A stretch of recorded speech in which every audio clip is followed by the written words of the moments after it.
आइए देखते हैं, मजा आएगा। क्या आपको लगता नहीं है आपको अपना हाउस ऑर्डर में लाना पड़ेगा?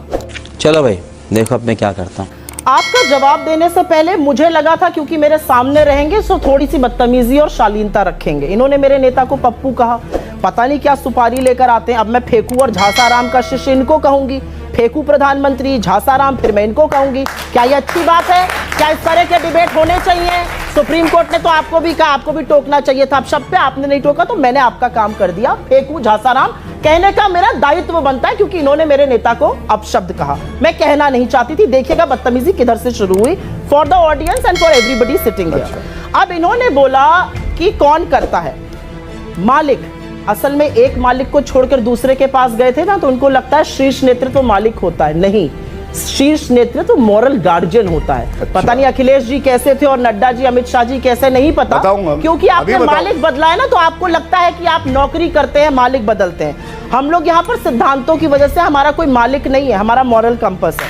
अब आपको मैं एक चीज और बताती हूँ, सुनिए। नए नए गए हैं, पता नहीं हमारा संविधान की बड़ी इन्होंने प्रगाढ़ अध्ययन किया है। थोड़ा अध्ययन इन्होंने भारतीय जनता पार्टी के संविधान का किया है कि नहीं किया मुझे नहीं पता। भारतीय जनता पार्टी का संविधान क्लियरली कहता है कि हर साल मेंबरशिप ड्राइव और रिन्यूअल होगा। जब रिन्यूअल होगा तभी आप मेंबर बनेंगे। सही कह रही हूं? भारतीय जनता पार्टी का अंतिम रिन्यूअल जुलाई 2021 में हुआ था। एक साल से ऊपर हो गया, रिन्यूअल नहीं हुआ है।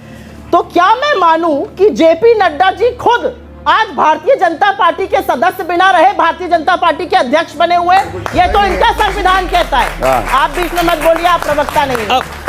तो मुझे आप बताइए इनके संविधान में क्या है? इनका संविधान जो कहता है उसकी असलियत आपको बताती हूँ।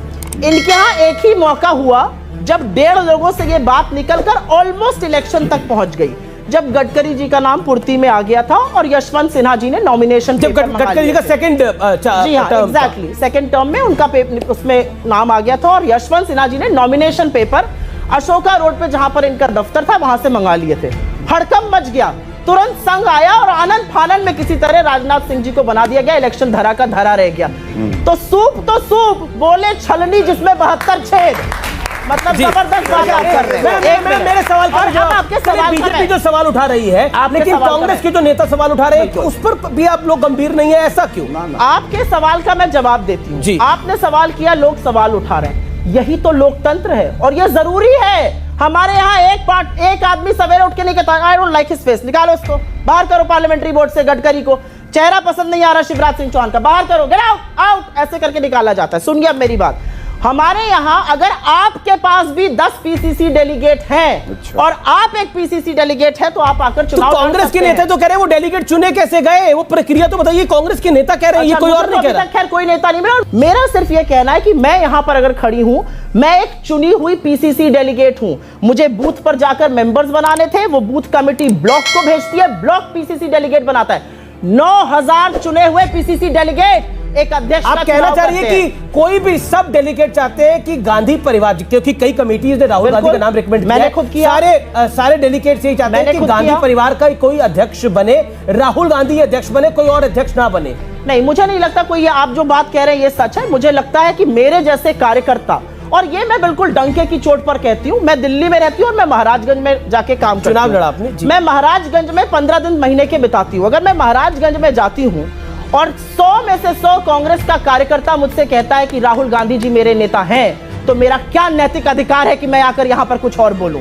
और इसीलिए मैंने भी वोट किया। बिल्कुल। गुलाम नबी आजाद जो चिट्ठी लिख के गए उसमें उन्होंने बोला कि चपरासी फैसला ले रहे हैं, ओएसडी फैसला ले रहे हैं, पार्टी में कोई गुलाम नबी आजाद जी ने जो किया, और मैंने आपका इंटरव्यू भी देखा, आप लोगों के चैनल ने जो इंटरव्यू किया, मुझे गुलाम नबी आजाद जी से सिर्फ एक ही सवाल पूछने का मन है, कभी मुलाकात होगी तो जरूर पूछूंगी। आपको इतनी समस्याएं थी, चपरासी अगर ले रहे थे फैसला, दरबान ले रहे थे, आपको इतनी दिक्कतें थी, काहे बने रहे मंत्री और काहे बने रहे leader of opposition? Leader of opposition जब तक बने रहे, जब तक सरकारी कोठी रही, जब तक एमपी रहे, तब तक आपको कांग्रेस में कोई दोष नहीं दिखा। जिस दिन आपका मेंबरशिप चली गई, आपको कांग्रेस खराब लगने लगी। लालची थे, हाँ? अब कह रही गुलाम नबी आजाद पद गुलाम नबी आजाद सत्ता की उस लोलुपता से प्रेरित है, पर अभी कौन जो सी सत्ता उधर मिल से गई आती उनको? है। अभी कौन सी सत्ता मिल गई उनको? अरे मिलेगी, देखिए अभी चुनाव होगा, सही। उनको लगता है भाजपा ओके, का गौरव हाथ भाटिया। साथ में होगा, लेकिन भाजपा दूध की मक्खी की तरह फ्रिंज एलिमेंट जैसे निकाले जाते हैं उनको। राहुल गांधी जब एक दिव्यांग से मिलते हैं ना, उनकी नींद उड़ जाती है। ठीक है, जब एक बूढ़ी अब माँ आप उनको ठीक- पकड़ के भाप विवाल और भावुक हो जाती है ना, तब इनकी नींद उड़ जाती है। ये बिक गई है गवर्नमेंट, अब गवर्नमेंट में कुछ नहीं है।